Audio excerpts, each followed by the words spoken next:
চাচা চাচা কি আছে বেটা? দেখালাম তোমার ছলের পিছনে মেলা লোক দাঁড়া রয়েছে। আমি বেটা জানতাম আমার ছেলে একদিন বিরাট নেতা হবে, এই দেশের মানুষের মুখ উজ্জ্বল করবে। তা বেটা আমার আজ খুশিতে এই বুকটা আমার গর্বে ভরে ভরে যাচ্ছে বেটা, তোকে আমি পুরস্কৃত করবো।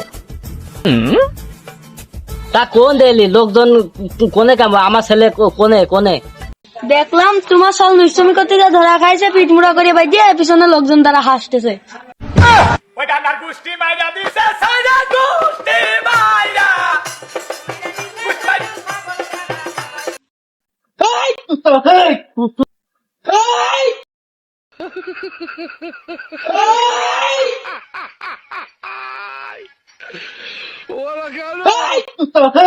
তুই আমার কি শুনাইলি রে? তুই আমার এটা কি শুনাইলি? কি শুনাইলি? আমার ছেলে এই ধরনের কোনো কাজ করতেই পারে না, এই করতেই পারে না। আমি বিশ্বাস করি না, বিশ্বাস করি না, বিশ্বাস